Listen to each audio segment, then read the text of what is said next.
Sex Pistol. Are you gonna make an honest woman out of our Nancy, Sid?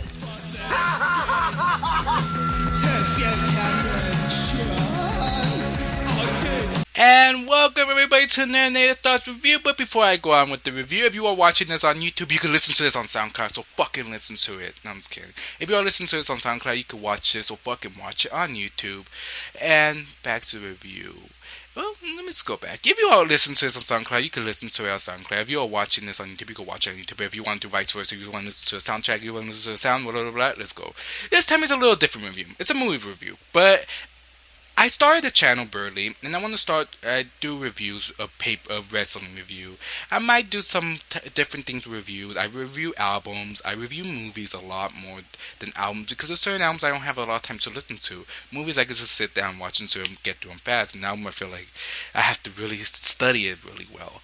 And pay-per-views is study it as watch it as if ever entertained me.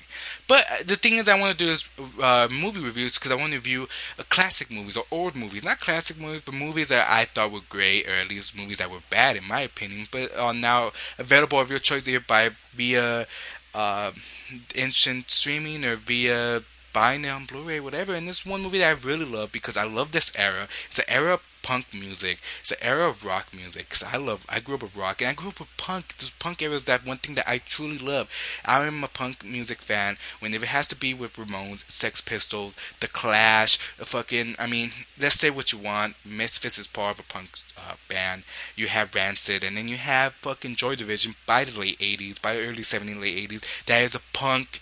It started that new wave punk sound that we get nowadays by a lot of indie bands or hipster bands also, but I just love that type of music. And you could even argue that the beginning of Red Hot Chili Peppers had that punk, but they had that funk to it, and funk changed really a lot, and it really made a great band. And one thing that I really loved about is the story of Sid and Nancy, and that's what I'm going to review is Sid and Nancy. One of them, I'm going to say it is one of my favorite movies in the rate of character studies. A character study of addiction, not so much of character, so much of addiction, because it is a movie about the era of rock. It is a movie about the era of drugs and heroin and addiction, because it is the thing is that the movie I believe could have been told by anybody else, by any other characters, but the thing that Sid and Nancy made it so special was the fact of Sid and Nancy, these rebels, these lowlifes, these inbreds of people who are drugs addiction, who pretty much, the movie starts out with just, let's just go straight to the review, to the beginning of the movie. The movie starts out with just that early peak of the punk scenes, It starts off with, Sid, played by Gary Oldman, phenomenal role. It's one of his earlier roles. Sid, he's already in the Sex Pistols. Sex Pistols have built a reputation for themselves already, and is built as a great band. And they meet Nancy in this little, 50 Shades of Grey type of H&M brothel house girl who does sexual stuff and drugs into it. So they meet there, and then they go on. It pretty much is a character study of the punk era. Of the punk era of that time of the late 60s, early 70s, the ending of that punk, the beginning of the punk was started that whole punk, and you get some phenomenal real life scenes of the punk crowd scenes, the concerts, which I was there at the time, because I don't do drugs, but that whole era of the punk is phenomenal. The thing is that concerts don't feel the same, when you're emotionally attached to the band and the band is with you on stage and on the crowd. You don't get that, and that's what you feel a lot. And as you go on, you realize that Sid is probably the most fucked up out of them. Everybody else in the Sex Pistol is fucked up, but however, Sid is the most fucked up because he is the one that just wants to take it to the extreme and do more hardcore drugs. Without thinking twice about it, he's just like, I want to do drugs. That's it, And he does that, and he really doesn't love Nancy until by the almost the middle, where he mostly fall in love because they both become so addicted to drugs, and they get so addicted to themselves of loving each other, and pretty much love is the drugs in most of the movie. The love that they have is mostly the drugs, but they also have a pact I mean, you go off for the middle of the movie where Sid decides to do his own stuff. With the whole Sid Vicious thing, he tries to do his own stuff, and he does.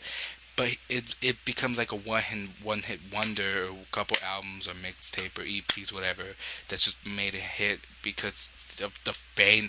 Pretty much, he was the first person to be popular for the destruction he did. I mean, to the point of where nobody wants to book him because of he's always on drugs and paparazzi's because of stuff like that. And then he built up to this whole thing that I mean, it's sad. It was a thing that I really thought was like this kind of fucked up, but. If it's true, it's true. When Nancy tried to book Sid some gigs, and she was telling like, "If you want me to fuck you, I'll fuck you." And this thing seems like that. It just makes it like, damn, the thing that they do for they love each other, and the thing that's just really fucked up. They even make a pact to the point of if one of them ODs, one of them's gonna take their life away, or they're both gonna die together. And it's kind of like that because in the vein that whole little pact they did carry on. The movie is really well done. Like I said, first half is all about that punk era. The second act is in between of him starting his new career. The last half is all. It's like you're doing heroin yourself.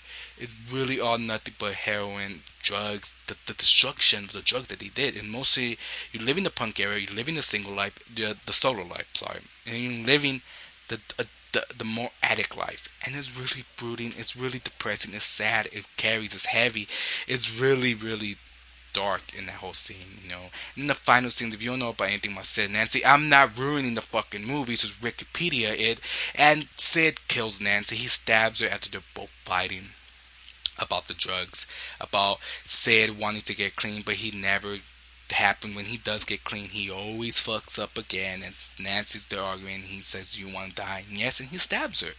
That's how it goes, and that's how it happened in real life. He did stab her.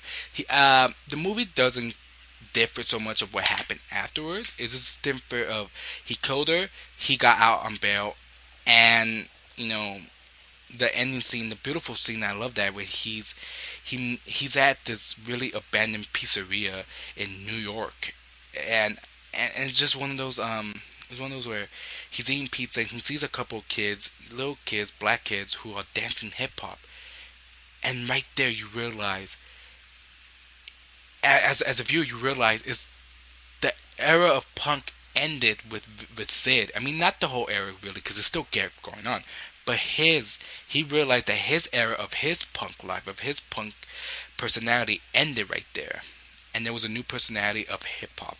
This new rebels, because they had say what you want, Bram DMZ, Cool in the Gang, whatever. Fucking they all started that whole rap thing, Grandmaster Flash by the 80s, and the thing is that you could see that new era transitioning, and then you see a taxi pulling up. This is the ending, by the way. So it's a really really. The one thing I have to say is a really in-depth review of just the movie because I'm just characterizing the movie, but the ending is so. I mean, I'm not gonna give it away, but he does say by the end, the thing is by the end, it's the end of an era, and I mean, if you don't know the ending of the movie, he said died a couple months later. I believe I want to say a year maybe, a couple months now. A couple months later, he died of a heroin overdose because his mom was also a heroin addict, and she provided him for the stuff that he died for. But that's not really mentioned in the movie. It's mentioned in real life, but it's not really mentioned in the movie. They do not even show his mom. So his mom is just like they don't even mention how she lives her life. But it's one of the movies where it's really great. It's really entertaining. I don't want to give away the hell of it again. I kind of talked so much about it, but it's just like I said, by the end, it's the end of an era. Whatever happens by the end, I mean, take it as you will. For me, is a last ride for him. That's all I'm gonna say for it. But if you have seen it, maybe you agree with me or not. But if I really, I mean, I'm gonna give my review for Sid Nancy. But my review for Sid Nancy is a fantastic movie. It's fantastic. It's a great movie. I believe if you love that whole era, the one thing, if you don't love that whole drug, sex, rock and roll era, don't fucking watch it because you're not gonna understand it. It is, like I said, the whole beginning. It's a mess of a movie because that's how it's portrayed of the people. The people are the mess of the movie. Their lifestyle was the mess, and then builds like that, and that's how you have to watch a movie. That it's just a fucking mess, and the movie does a great well stuff because the director, I believe, is Alex Cox. He feels like he loves that era also. He he embraced it, making movies just like Repo Man also.